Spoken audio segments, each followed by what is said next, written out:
Hello again, dear teachers, colleagues, and friends. Today we are going to talk practically about communicative language teaching. This is part 2 of our session on CLT. We have tackled the theoretical part the last session, and today we are going to talk in the practical one. So our session today is called Communicative Language Teaching in Practice, and let's start. Mainly, the objectives of CLT are based on real and meaningful communicative situation. Actually, we are putting our student in real life situation and ask them to communicate properly. But it's important to motivate students to learn and use communicative skills. We can say that communicative skills maybe include some presentation skills, teamwork skills, cross-cultural skills, negotiation, problem solving, consideration, courtesy.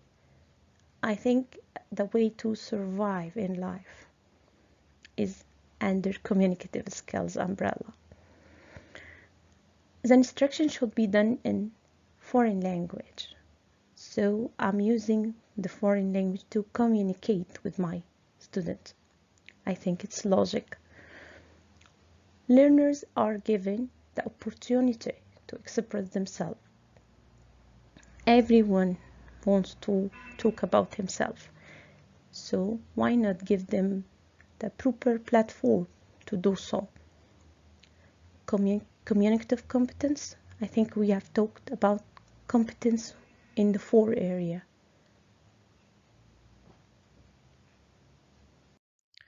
Let's check the teacher role here. He's the facilitator, the counselor, inquirer, guide, motivator, coach, negotiator, tutor, and observer. And what about the student role here? He's the participant, the independent learner, the creative, the doer, the innovative. Should I say the instructor? Maybe in some points. Maybe it could be the observer. Okay. And not to forget the golden word here, fun. It's learning by fun. So how it could be done? Let's see. Task-based learning. It's a great method to start with. Actually, it's genuinely related to the CLT, and we will know why in a second. What's the TPL? Actually, it's an activity in which students use language to achieve a specific outcome. This activity reflects real life and learner focus on meaning. So we have similar objectives of both methods. The communicative learning is concerned with real life situation and the opportunity of students to use the real language. And again, TPL is a good way to adapt communicative language teaching. What are the examples of task? What the task could be? It could be a game. It could be a problem to solve or information to share. It could be an experience. All are considered as relevant and authentic tasks. So, if I decided to adapt this method, the TPL, how could I organize or design my lesson plan? Actually, it consists of 3 main steps: the pre-task activity, the task cycle, and language focus and feedback. In the first step, which is pre-task activity, it's an introduction to topic and task. Simply, the teacher is giving the instruction or the introduction or the keywords for the task. Task cycle is divided into 3 parts. The first one is the task in which students perform the required task. Actually, they are doing it. doing the task itself. And we have the planning. Students plan how to report their findings.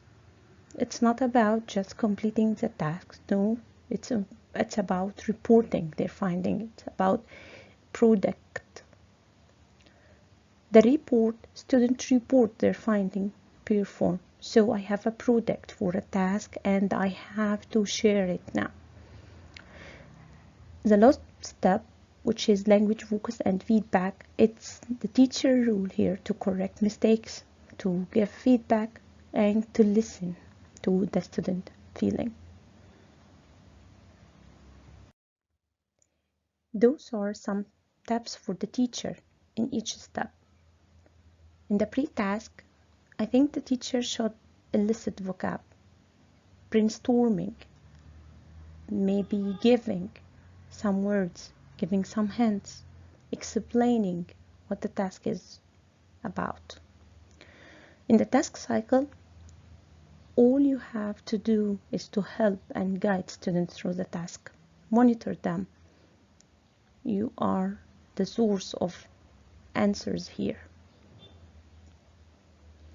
The final task, in this part, you can correct mistakes. You can look and observe their product. Their product could be a brochures, oral presentation, pamphlets, or any other product could be. Here I'm showing an actual lesson, which is showing agreement and disagreement. I think it's proper for pre-intermediate or above level. In the pre-task activity, students are given a piece of paper. Every student is given a piece of paper. They are asked to write 3 statements, like going to the cinema, watching TV. Students are going to exchange the paper. Some of them are asked to give responses to the statement. Maybe he could flip the paper and write his response to it. This in the pre-task activity. During the task cycle, student will read their response aloud in front of the classroom, so the other could identify 3 agreement and 3 disagreement statements. Okay, he could notice that a student say, okay, I'm going. Another one is saying, sure, why not? So those are an agreement statement. Other one will say, let's see, maybe a disagreement, or I'm afraid I can't. It's also a disagreement. So they have to identify the difference between the agreement and disagreement statement and just write down 3 of them. The planning part, students are preparing dialogues, includes sentences or statements of agreement and disagreement. They already have it, and they are designing a dialogue contain those products they have got. So at the report, they have to present their dialogues in front of the classroom. It comes to the end with the language focus and feedback. The teacher here will provide any relevant feedback. He will allow students to share their feeling about the task, of course.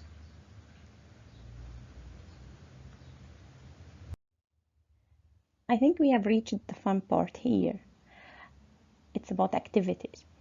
I will share with you some activities you could use in the TPL or the SCLT.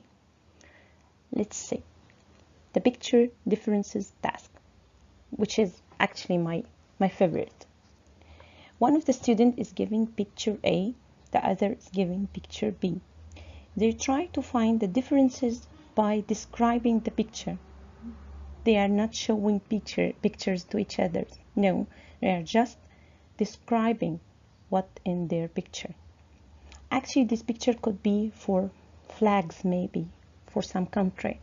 So I have a red color in my flag, and he will answer with some similarity or differences. Maybe it could be a means of transport. Maybe it could be a piece of cloth, whatever. This activity is called group planning tasks. I will take planning a holiday as an example here. For the pre-task step, I'll collect a number of ads or brochures for holidays.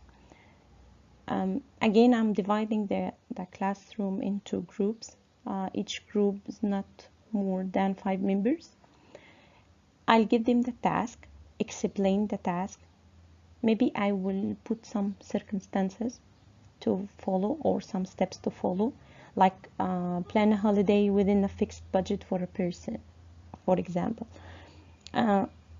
In the task itself or while the task, I'll allow them enough time.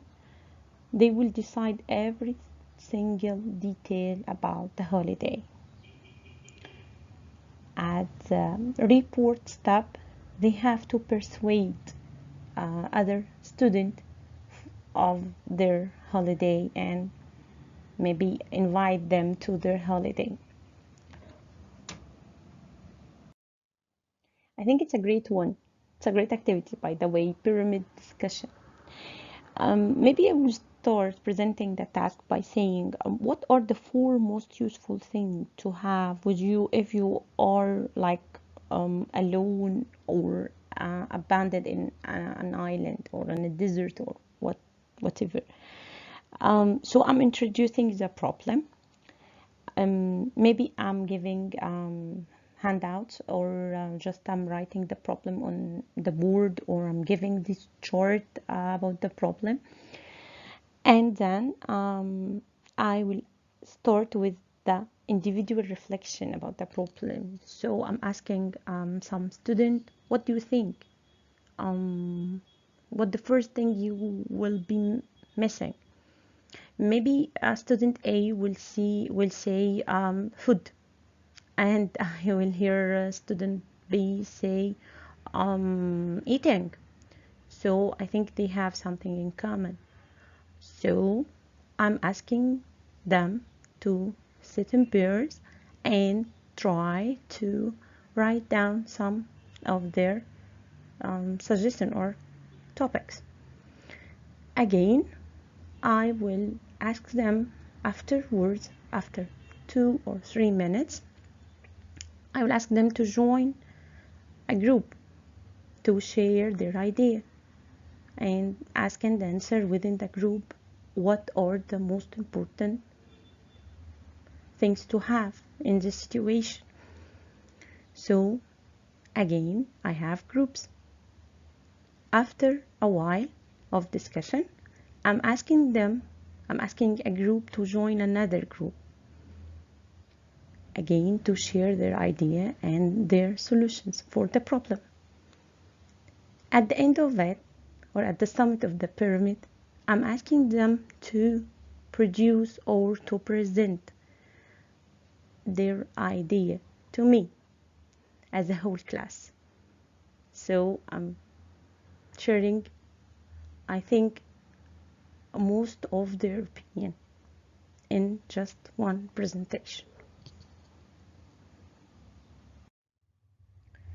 Now I'm sharing this bright slide.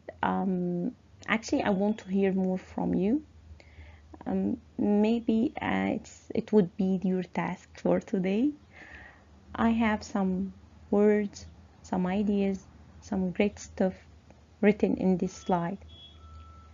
What if you pick one word and try to generate an idea on it, or maybe just a statement or a sentence? So I'm waiting for your ideas. It's all about sharing. Please share it and participate. And for sure, I'm happy to answer any question, and I'm waiting for your inquiries and questions all the day long. Thank you for watching. I'm waiting for your reflection. Be honest. Don't hesitate to write down whatever you want to say to me. you are actually helping me improving, and thank you.